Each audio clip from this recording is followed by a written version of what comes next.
여러분, 강물에서 태어난 연어가 거친 바다로 어떻게 항해할 수 있을까? 이런 궁금증을 한 번도 가져보지 않습니까? 제가 그 생각을 지난번 노르웨이 갔다가 그런 생각을 해봤습니다. 여기에서 태어난 그 연어들이 어떻게 이 거친 바다를 항해해서 다시 이곳까지 올까? 또 우리 강원도에서 태어난 그 연어들이 어떻게 그 거친 바다를 항해해서 갔다가 다시 이곳으로 돌아올까? 이런 생각을 해봤었습니다. 그 강물은 정말 맑은 물이죠. 정말 먹으면 정말 아무 맛도 없지만 정말 신선한 것 같은 느낌이 드는 그런 물인데, 아마 소금물을 우리가 먹으면 정말 못 먹겠다, 뱉어버리는 일들이 벌어지죠. 아마 그 물고기들도 마찬가지일 것입니다. 어떻게 그 연어가, 그 강물에 살던, 강물에서 태어난 그 연어가 그 바닷물을 항해해서 헤엄쳐 갈까? 그런데 그 연어는 그 바다로 가기 전에 몸을 바꾸는 과정을 겪어간다고 합니다. 그게 스몰트라고 얘기하는데, 스몰트의 과정을 겪지 아니하면 그 연어는 그 바다로 갈 수 없다고 얘기합니다. 삼투압을 견디지 못해서 금방 죽게 된다는 말씀이죠. 물에 살던 그 연어가 그 바다로 가기 위해서 그의 아가미의 구조를 바꾼다고 합니다. 그래서 물을 걸러낼 수 있는 아가미의 구조를 바꾸고, 또 비늘을 은빛으로 바꾼다고 합니다. 그래서 그 비늘이 은빛이 되어가면서 단단해짐으로 말미암아 그 거친 바다에서도, 그 짠 바다에서도 견뎌낼 수 있는 그 단단한 구조로 바꾼다는 것이죠. 그 스몰트의 과정이 없이 바다로 뛰어든다면 그 연어는 죽음이라 할 수 있다는 말입니다. 스몰트의 과정은 바다로 성공적으로 이주하고 또 돌아오기 위한 정말 필수적인 생존의 과정, 생존의 전략이라고 말할 수가 있습니다. 우리는 2025년도를 잘 살고 이제 26년도를 맞이해야 되는 이 시점에 와 있습니다. 새로운 바다로 나아가는 시점이라고 저는 생각을 합니다. 거친 세상의 파도가 우리를 향하여 그냥 두지 아니하고 우리에게 또 다른 고통과 또 다른 어려움들을 아마 풀어넣을지도 모릅니다. 그렇게 험한 세상 속에서 우리가 싱싱하게 살아남기 위해서 우리도 영적 스몰트의 과정이 반드시 필요하구나라는 생각을, 말씀을 준비하면서 하게 되었습니다. 사도 바울은 오늘의 말씀 가운데서 영적 변신의 비결을 옷 입음으로 계속해서 말씀하고 있는 것을 볼 수 있습니다. 새로운 드레스 코드를 갖추라 라고 말씀하고 있는 것 같이 들려진다는 말입니다.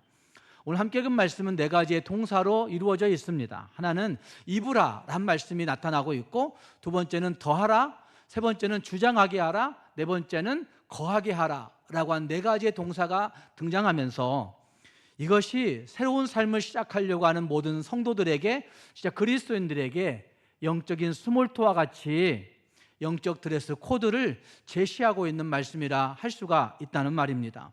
오늘 말씀을 같이 생각해 보시면서 우리 모두가 반드시 갖춰야 되는, 그리스도인이라면 반드시 갖춰야 되는 영적 드레스 코드를 다시 새겨보면서 그 영적 드레스를 입고 주님 앞에 설 수 있는 우리 모두가 될 수 있기를 주님의 이름으로 축복합니다. 함께 읽은 말씀 가운데 첫 번째 동사는 입으라라고 하는 동사입니다. 12절 말씀에 이렇게 시작합니다. 그러므로 너희는 하나님이 택하사 거룩하고 사랑받는 자처럼 이라고 그렇게 말씀하고 있습니다. 이것을 세번역 성경에서는 이렇게 번역했는데, 그러므로 여러분은 하나님의 택하심을 입은 사랑받는 거룩한 사람답게. 중요한 문제죠. 옷 입음의 문제보다도 더욱 중요한 문제는 하나님이 택하셨다, 하나님이 거룩하게 구별하셨다, 하나님의 사랑을 받았다라고 하는 이 세 가지의 이야기를 하면서 택하시고 사랑받는 거룩한 자답게, 택하시고 거룩하고 사랑받는 자처럼 이렇게 옷 입으라고 말씀하는 말씀이 거기에 나타나고 있습니다. 무엇을 입을지 말하기 전에, 무엇을 행할지 말하기 전에 사도 바울은 먼저 우리의 신분을 분명하게 이야기하고 있습니다. 착하게 살라, 선하게 살라, 의롭게 살라, 종교인으로 살라 라고 명령하기 전에 어쩌면 우리가 누구인가를 선포하는 말씀이 여기에 나타나고 있는 것이죠. 너희는 하나님이 택하신 자들이다. 너희는 하나님이 거룩하게 구별하신 자들이다. 너희는 하나님의 사랑받는 자다라고 하는 말씀을 먼저 주고 있다는 말입니다. 찰스 스윈돌 목사님은 이 택하심과 거룩함과 그리고 사랑받음에 대한 이 세 가지 호칭이 구약 성경에서는, 구약 시대에는 오직 이스라엘 백성들에게만, 이스라엘 사람들에게만 허락된 영광스러운 특권이었다라고 그렇게 이야기합니다. 실제로 그랬습니다. 구약 성경에는 이스라엘 백성들, 택함받은 그들에게만 이 특권이 주어졌던 것이죠. 택함받은 자, 거룩하게 구별된 자, 사랑받는 자라고 한 특권이 그들에게만 주어졌다는 말입니다.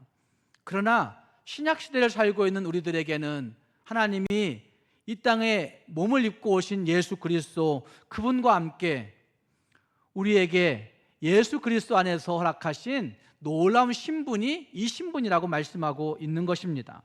택하심, 거룩함, 사랑받음, 은혜의 전이가 우리에게 이루어졌음을 분명하게 말하고 있다는 말입니다. 많은 성도들이 어떤 결심을 할 때, 아니면 새해를 이제 어떻게 계획해야 되겠다, 이렇게 살아야지 라고 결심을 할 때 순서를 착각하는 경우들이 많이 있는 것 같습니다. 내가 올해에는 좀 더 거룩하게 잘 살아봐야지, 내가 결심한 대로 좀 실천하면서 선하게 좀 살아봐야지, 좀 의롭게 살아봐야지, 그렇게 해서 하나님께 사랑받는 자가 돼야 되겠다라고 결심하는 분들이 있습니다. 사랑받는 자가 돼야 되겠다, 이렇게 해서 돼야지라고 생각한다는 말입니다. 그러나 기독교의 복음은 정반대의 이야기를 하고 있습니다. 이미 선택받았고, 이미 구별되었고, 이미 사랑받았기 때문에, 이미 선택받았고, 이미 구별되었고, 사랑받았기 때문에 우리는 거룩해질 덕목들을 가지고 이 땅을 살아가야 된다고 성경은 말하고 있는 것입니다. 하나님의 특별한 애정으로 선택받았기 때문에 그때부터 우리는 그 신분에 걸맞은 옷을 입고 살아가야 된다고 하는 사실을 말씀하고 있다는 말입니다. 이 흔들리지 않는 정체성, 사랑받음, 거룩하게 구별됨, 택하심, 흔들리지 않는 이 정체성이 여러분을 지켜낼 수 있는 첫 번째 드레스 코드가 된다고 저는 생각합니다.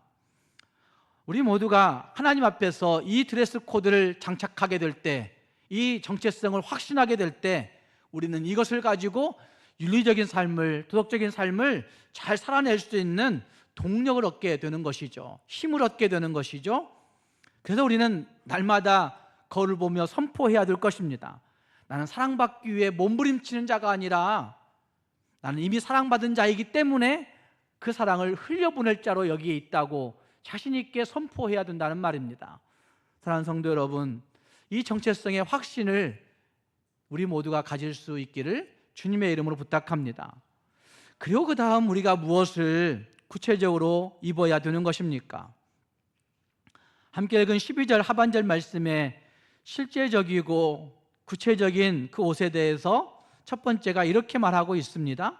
긍휼과 자비와 겸손과 온유와 오래 참음을 옷 입고 라고 말씀하고 있습니다. 이 다섯 가지는 하나의 세트로 이야기하고 있다고 저는 생각합니다.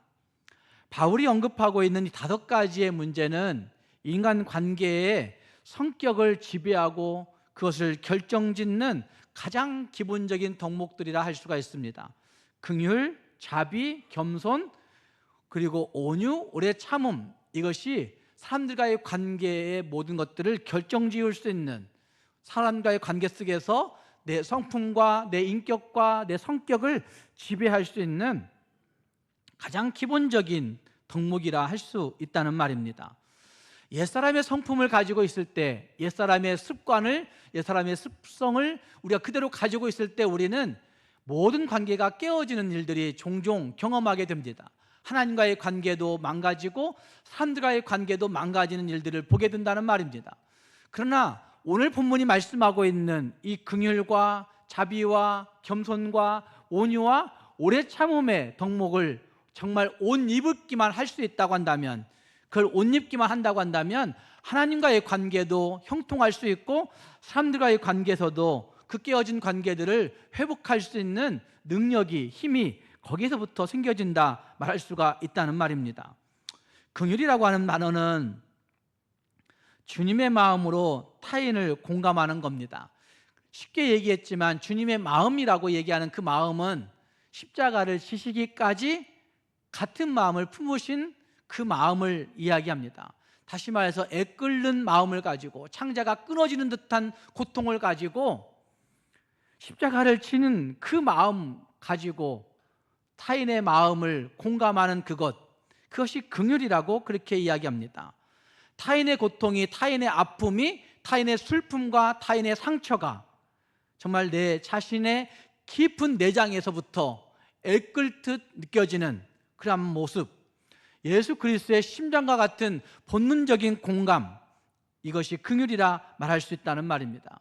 그리고 그것이 행동으로 표현되어질 때 자비라고 이야기할 수 있습니다. 그 마음이 부드러운 행동으로 표현되어질 때 자비라 할 수 있다는 말입니다.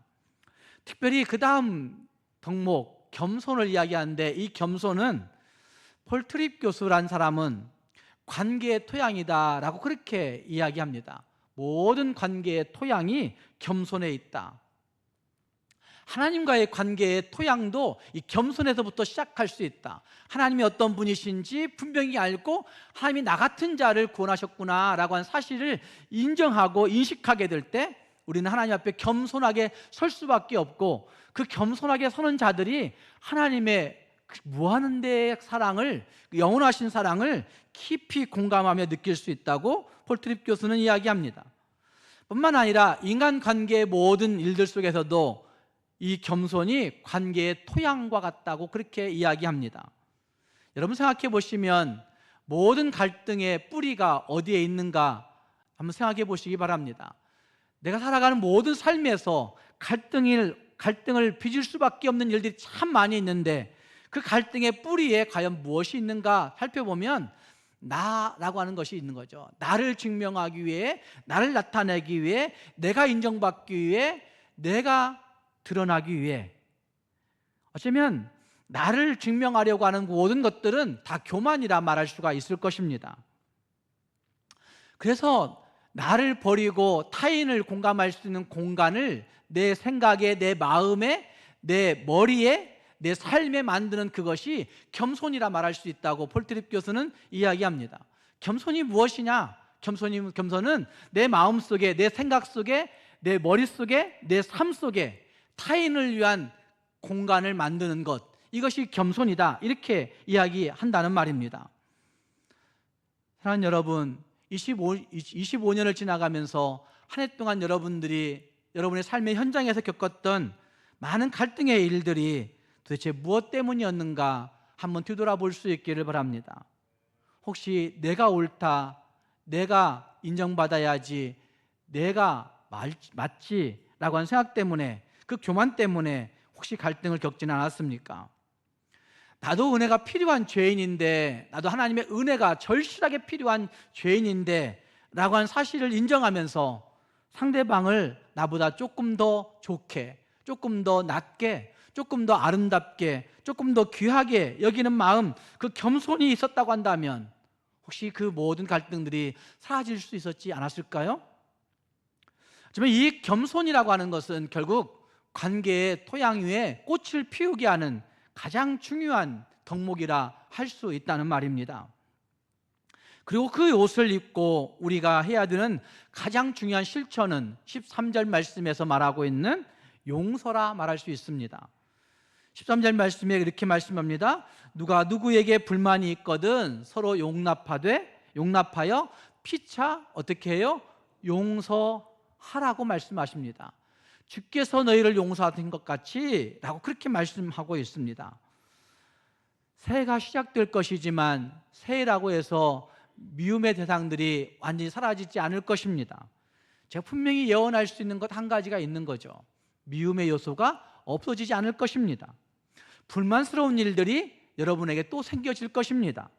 불평할 일들이 여러분의 마음 가운데, 여러분의 삶 가운데 불쑥불쑥 계속해서 튀어나올 것입니다. 새해라고 해서 갈등의 요소가 사라지는 것이 아니라는 말입니다. 그때 우리가 어떻게 해야 될 것인가 라고 묻는다면 용서해야 되는 것이죠. 용서를 얘기할 때 데이비 폴리슨 교수는 이것을 두 가지 용서로 나눕니다. 하나는 태도적 용서라고 이야기하는데, 이거는 수직적 용서라고도 말할 수 있습니다. 하나님과의 관계 속에서 얻는 그 용서, 하나님과 나 사이에서 갖는 태도적인 그 용서, 이걸 간직하는 것, 이것을 말씀합니다. 상대방이 사과하지 않아도, 상대방이 나에게 용서해달라고 빌지 않아도, 상대방이 나에게 내가 좀 잘못했네 이렇게 하지 않아도 내가 그 사람을 미워할 수 있는 권리를 포기하고, 내가 그 사람을 미워할 수 있는 권리를 포기하고 그에 대한 모든 심판의 권한을 하나님께 맡겨버리는 그것, 이것이 용서라고 이야기할 수 있습니다. 그래서 주께서 너희를 용서하신 것 같이라고 하는 말을 하고 있는 것이죠. 억울해서 잠 못 이루는 밤들이 있고, 정말 불편해서 베개를 붙들고 그렇게 밤새 씨름하면서 그 다음 날 돌아와서는 그 상대에게 아니면 다른 사람들에게 독소를 퍼붓는 많은 일들이 우리에게 있지 않습니까? 안 되는 거죠. 내 안에 내가 예수를 믿고 있지만, 예수를 믿고 있음에도 불구하고 내 안에 하나님과의 관계에서 얻어지는 수직적 용서, 태도적 용서가 자리 잡지 않는다는 말입니다. 하나님이 나 같은 자를 사랑하셨기 때문에 나도 하나님 앞에 그렇게 살아야지, 내가 그 사람을 미워할 수 있는 미움의 권리를 다 포기해버리고 하나님께 그 심판권을 돌려드려야지, 이 마음에서부터 시작되는 태도적 용서가 우리에게 있어야 된다는 말입니다. 두 번째는 수평적 용서인데, 이것은 상대가 잘못을 깨닫고 돌아올 때까지, 항상 영원히 계속해서 지속적으로 이루어지는 그 화해 용서가 수평적 용서라고 말할 수가 있습니다. 이것도 하나님과의 관계에서 수직적 용서, 태도적 용서가 되어진 사람들이 할 수가 있는 것이죠. 1만 달란트 탕감받은 자이기 때문에 그까지 100데나리온쯤이야 다 용서할 수 있어. 나는 하나님 앞에 무궁무진한 죄를 다 용서받았는데 그까지 것들이야 다 용서할 수 있어 라고 얘기할 수 있는 용서받은 자의 넉넉함, 그것이 있게 될 때 진짜 수평적 용서가 실천되어진다는 말입니다. 이것은 영적 스몰트를 경험하는 그리스도인들이 반드시 거쳐가야 하는, 진짜 옷 입어야 되는 부분이라 할 수가 있는 것입니다. 사랑하는 여러분, 새해에 어떤 모습들을 여러분은 기대하는지 잘 모르겠지만, 새해 우리 안에 닥쳐오는 모든 갈등들 앞에서 하나님 우리에게 입으라 명령하고 있는 그 5가지 영적 드레스를 잘 입음으로 말미암아 스몰트를 경험한 하나님의 백성들로 세상을 이기고 세상 안에 관계 회복을 누릴 수 있는 성도들이 될 수 있기를 주님의 이름으로 축복합니다. 두 번째 동사는 더하라 라고 하는 동사입니다. 14절 말씀이 이렇게 말씀합니다. 이 모든 것 위에 사랑을 더하라. 이것은 무엇이라 말씀합니까? 온전하게 매는 띠라고 말씀합니다. 사랑을 더하라. 사랑을 더한다는 얘기는 덧입는 겁니다. put on over라고 하는 영어 번역으로는 그렇게 번역되었는데, 그 어떤 옷에 덧입혀지는 옷을 입는 겁니다. 그래서 이것을 설명하는 신학자들은 이렇게 얘기합니다. 고대 의복에서는 겉옷이 흘러내리지 않도록 고정하는 허리띠를 동여 맨다고 이야기합니다. 그래서 그 옷들을 다 챙겨 입고 그 다음 꼭 하는 것은 허리띠를 동여 매므로 말미암아 그 겉옷도 안에 입은 옷들도 흘러내리지 않도록 동여 매는 그 띠를 맨다는 것이죠. 이것이 바로 덧입는 것이다, 이렇게 해석을 했습니다. 덧입는 것이다 해석했습니다. 무엇을 덧입는 것입니까? 그러니까 사랑을 덧입는 것이라 말씀합니다. 긍휼과 겸손의 옷을 챙겨 입어도, 긍휼과 자비와 겸손과 온유와 오래 참음의 옷을 여러분들이 잘 챙겨 입어도 그것을 사랑의 띠로 매지 아니하면, 사랑으로 덧입혀 그것을 단속하지 아니하면 그 옷들이 금방 흘러내릴 수밖에 없는 것이 우리 인생들의 모습이라 할 수 있다는 말입니다. 어쩌면 그 덕목들을 내가 잘 간직하고 있는데, 내가 잘 알고 있는데, 내가 여러 번 반복해서 실천도 해봤는데 왜 어느 순간 무너지지? 이렇게 얘기한 사람들도 분명히 있습니다. 사랑의 띠를 동여매지 아니하면, 사랑으로 덧입지 아니하면, 사랑으로 더하지 아니하면 여러분들이 잘 챙겨 입은 그 5가지의 덕목들이 한순간에 맥없이 무너지는 일들도 수없이 경험한다는 말입니다. 그렇기 때문에 우리는 사랑이라고 하는 그 띠를 반드시 매야 됩니다. 반드시 덧입어야 된다는 말입니다. 트리니티 신학교의 케빈 베누저 교수는 이 골로새서 3장을 해석하면서 우리의 신앙생활을 신학적 드라마라고 그렇게 이야기했습니다. 신학적 드라마라고 비유했습니다. 그러면서 그는 이야기합니다. 하나님이 작가이시고 하나님이 글을 쓰신 거예요.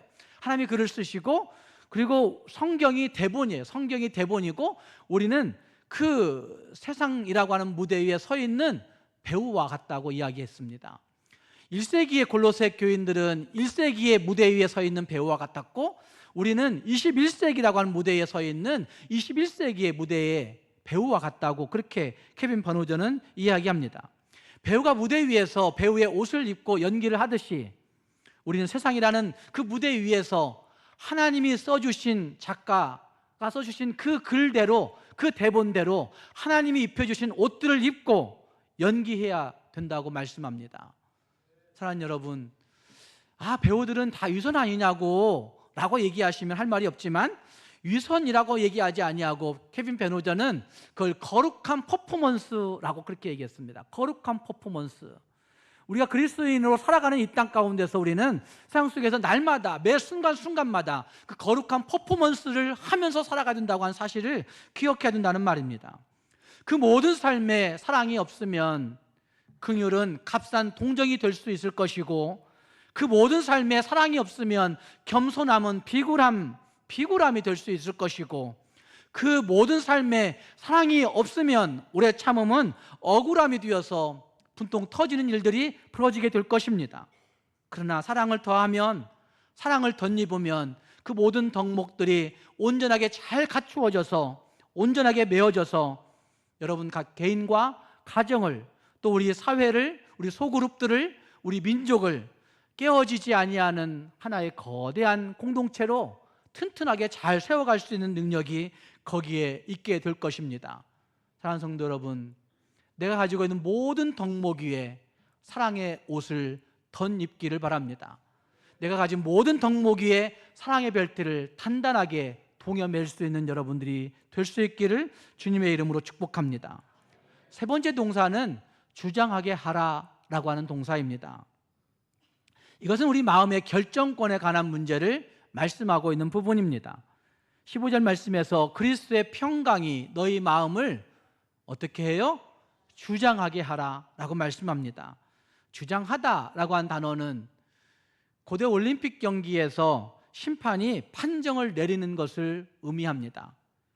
그래서 탈봇 신학교의 어떤 교수는 이 구절을 이렇게 번역했습니다. 그리스도의 평강이 너희의 심판관이 되게 하라. 그리스도의 평강이 너희 모든 삶의 심판관이 되게 하라. 이렇게 번역했습니다. 경기를 하다가 반칙인지 아닌지 애매한 순간이 있을 때가 많습니다. 그때에 심판이 호루라기를 불게 되면 그 경기는 스톱되게 됩니다. 그리고 그 스톱 안에서 심판이 내리는 모든 판결 앞에 그 모든 선수들은 거기에 복종하게 됩니다. 순종하게 됩니다. 마음에 맞지 않아도, 틀렸다 생각할지라도, 억울해 보여도 정말 그 심판이 내린 그 결정에 순종한다는 말입니다. 어쩌면 이것과 같이 우리 마음과 우리의 생각, 우리의 삶, 우리의 뇌 속에 있는 모든 것까지, 공동체의 모든 결정적인 순간까지 할 것 없이 그리스도의 평강이 최종 결정권자가 되게 하라, 최종 결정 심판관이 되게 하라라고 말씀하고 있습니다. 그리고 그 다음 15절 말씀에서 이런 말씀도 하십니다. 그리스도의 평강이 너희 마음을 주장하게 하라라고 말씀해놓고 그 다음은 평강을 위하여 한 몸으로 어떻게 했어요? 부르심을 받았나니 너희는 또한 감사하는 자가 되라고 말씀하십니다. 무엇을 위해서 부르심을 받았다고 말씀하십니까? 평강을 위해서 부르심을 받았다고 말씀하고 있습니다. 평강이 주장하게 하라라고 한 말씀함 거기에 더해서 평강을 위해 부름받은 존재다라고 그렇게 말씀하고 있다는 말입니다. 사람들은 자기를 어떻게 규정하느냐에 따라서 행동하는 습관들이 있다고 합니다. 나를 뭐라고 규정하느냐, 나를 어떤 존재로 여기고 있느냐에 따라서 그 사람의 행동, 그 태도들이, 행동의 양상들이 달라진다는 말입니다. 우울증 환자의 이야기를 해서 죄송하지만 우울증과 관련된 실험을 심리학자들이 했습니다. 그 실험을 통해서 이런 질문이 나옵니다. 여러분, 우울증 증세가 있는 사람이 우울증 환자가 될까요? 아니면 내가 우울증 환자인 것 같아 라고 하는 생각이 우울증 증세를 만들까요? 어떻게 생각하세요? 자, 우울증 증세가 있는 사람이 우울증 환자일까요? 아니면 내가 우울증 환자가 된 것 같아 라고 하는 그 생각이 우울증 증세를 만들어낼까요? 생각이 만드는 겁니다.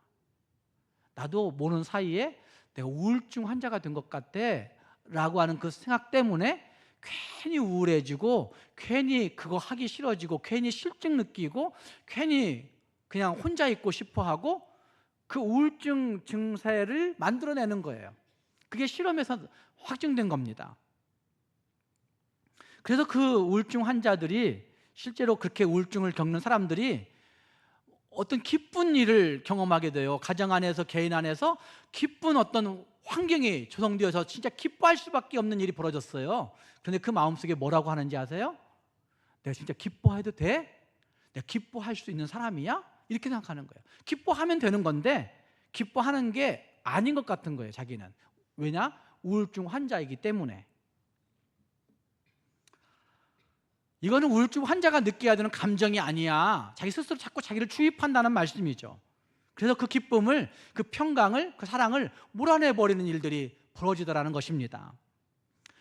자기를 어떻게 규정하느냐에 따라서 우리의 행동이 달라진다는 얘기는 굉장히 중요한 문제입니다. 사랑하는 여러분, 우리는 무엇을 위해서 부름받았다고요? 우리는 무엇을 위해서 부름받았다고요? 평강을 위해서 부름받았다고 말씀하십니다. 2025년 한 해가 그랬듯이 2026년도에도 수많은 선택의 기로가 여러분 앞에 놓여질 겁니다. 진로의 문제, 사업의 문제, 자녀 교육의 문제, 아니면 어떤 인간 관계의 문제, 어떤 것들을 사냐 말아야 되는 문제, 사소한 문제까지도 우리가 겪어야 되는 선택의 결정의 기로가 수없이 다가올 것입니다. 여러분, 그때 여러분은 무엇이 심판관이 되어서 그 결정을 내리시겠습니까? 내 자존심이 심판관 되어 결정 내리시겠습니까? 내 감정이 심판관 되어 내 감정이 느끼는 대로 심판관 되어 결정 내리시겠습니까? 아니면 내 이익, 내 욕망을 따라서 결정을 내리시겠습니까? 우리 모두가 다시 한번 내 모든 결정의 심판 권한을 무엇에? 그리스도의 평강에 둘 수 있는 성도들이 될 수 있기를 바랍니다. 내 자존심을 굽히더라도, 내 깊은 곳에 설명할 수 없는 어떤 일들이 벌어질지라도, 그래도 그리스도의 평강이 자리해야지, 그리스도의 평강이 주장해야지, 그리스도의 평강이 심판관 되어야지 라고 하는 생각들을 가지면서 정말 하나님의 주권을 인정하고 평강의 통치를 받는 하나님의 사람들이 될 수 있기를 주님의 이름으로 축복합니다. 네 번째 동사는 거하게 하라라고 하는 동사입니다. 16절 말씀이 이렇게 말씀합니다. 그리스도의 말씀이 너희 속에 풍성히 어떻게 해요? 거하여 모든 지혜로 가르치고 권면하고 시와 찬송과 신령한 노래를 부르며 감사하는 마음으로 하나님을 찬양하라 라고 그렇게 말씀하십니다. 여러분, 잘 생각해 보십시오. 무엇이 풍성히 거하게 하라고 말씀합니까? 그리스도의 말씀이 너희 속에 풍성히 거하게 하라고 말씀합니다. 이 구절 때문에 구약신학을 공부하시는, 구약신학을 연구하시는 구약학자들은 이 구절을 그 성전신학과 연결해서 해석을 합니다. 이 구절을 성전신학이라고 얘기하는 얘기는 구약의 성전에는 무엇이 가득했어요? 하나님의 영광이 가득했어요. 그래서 성전에 들어가는 많은 사람들마다 하나님의 영광을 보면 내가 죽을 줄 알아요. 그러나 하나님의 영광을 보고 죽지 않아요. 그 영광 가득함을 느끼며 그 영광 속에서 새로운 삶을 살아갈 수 있는 능력을, 힘을 구약의 성도들은 그곳에서 느꼈습니다.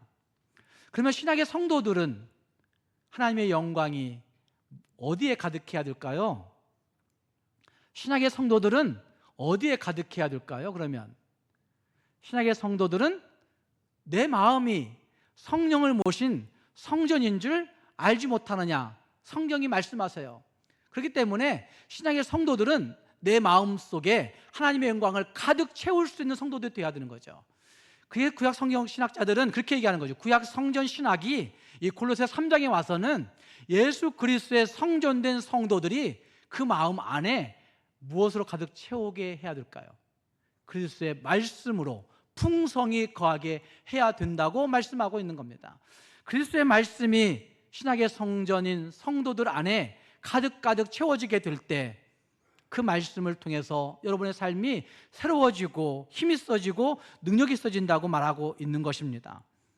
여기 거한다라고 한 단어는 잠깐 들러가는 손님의 이야기가 아닙니다. 집주인의 이야기라 말할 수 있습니다. 그 집에 머무는 집주인 되게 하라고 말하고 있는 것입니다. 어떻게 하나님의 말씀이 우리 안에 거할 수 있을까요?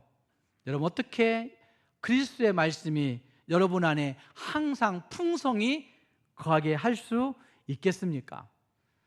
오늘 함께 읽은 말씀은 우리 개역성경에서는 그렇게 번역하고 있지만 그리스도의 말씀이 너희 속에 풍성히 거하여 모든 지혜로 피차 가르치며 권면하고, 성경을 공부해야 될 것처럼 번역해서 조금은 아쉬움이 있지만 옛날 개역성경은 이렇게 번역했었어요. 개역성경은 그리스도의 말씀이 너희 속에 풍성히 거하여 모든 지혜로 피차 가르치며 권면하고 시와 찬미와 신령한 노래를 부르며 마음의 감사함으로 하나님을 찬양하고 라고 말씀하고 있습니다. 거의 비슷한 부분이 있지만 시와 찬미와 신령한 노래를 부르는 것, 그것을 통해서 그 마음속에 그 가르침들이 자리 잡고 새로워지는 것들을 의미하고 있는 말씀이 이 16절 말씀에 등장하고 있는 겁니다. 공부하라, 열심히 공부하라가 아니라 열심히 찬양하라 말씀하고 있는 것 같습니다. 찬양대가 성탄절 찬양할 때 한 50명 정도 선 것 같아요.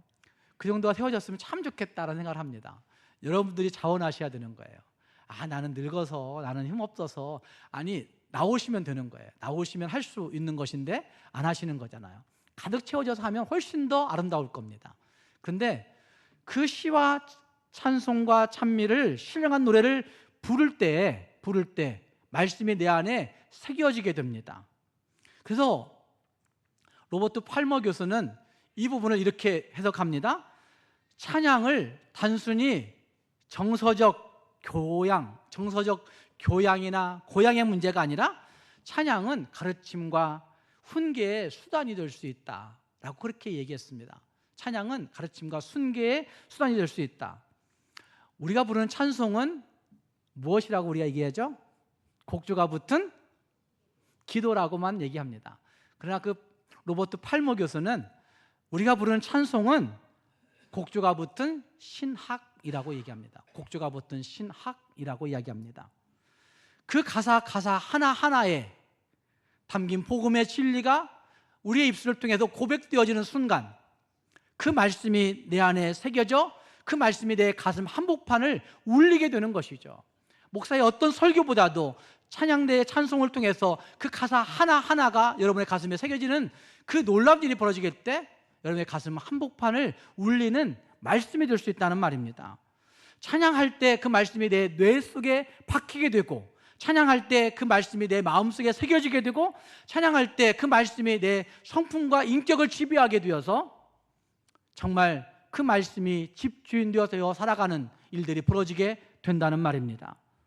사랑하는 여러분, 그래서 예배 시간에 하나님을 찬송할 때에 그냥 나 잘 모르는 찬송인데 하지 마시고 가사 뛰어 올라오니까 가사 보면서 뚫어지게 바라보면서 그 찬송 한 가사 한 가사 한 가사를 마음속에 새기듯이 불러야 되는 것이죠.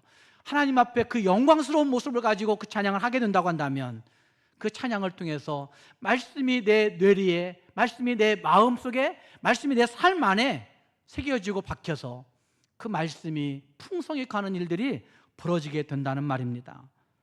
사랑하는 여러분, 우리의 입술에서 찬양을 끊이지 않게 할 수 있기를 바랍니다. 그렇게 함으로 말미암아 그 거룩한 옷을 입고 살아가는 삶이 매일매일 이루어질 수 있는 성도들이 되어야 되는 것입니다. 교회 안에서 예배할 때뿐만 아니라 직장에서 서류를 만들고 서류를 결제할 때에도, 주방에서 설거지를 하고 음식을 만들 때에도, 운전대를 잡고 운전을 할 때에도, 내가 자녀들을 함께 교육하고 자녀들과 함께 있을 때에도, 우리가 동네에서 함께 거닐 때에도 정말 예수 그리스도라고 하는 명찰이, 예수 그리스도라는 이름이 내 가슴팍에 새겨져 있구나라고 하는 사실을 기억하면서 그 명찰을 달고 다니는 대리인과 같이 정말 그리스도의 말씀이 풍성히 가는 삶을 잘 살아내므로 말미암아 2026년도 정말 승리할 수 있는 우리 모두가 될 수 있기를 주님의 이름으로 축복합니다.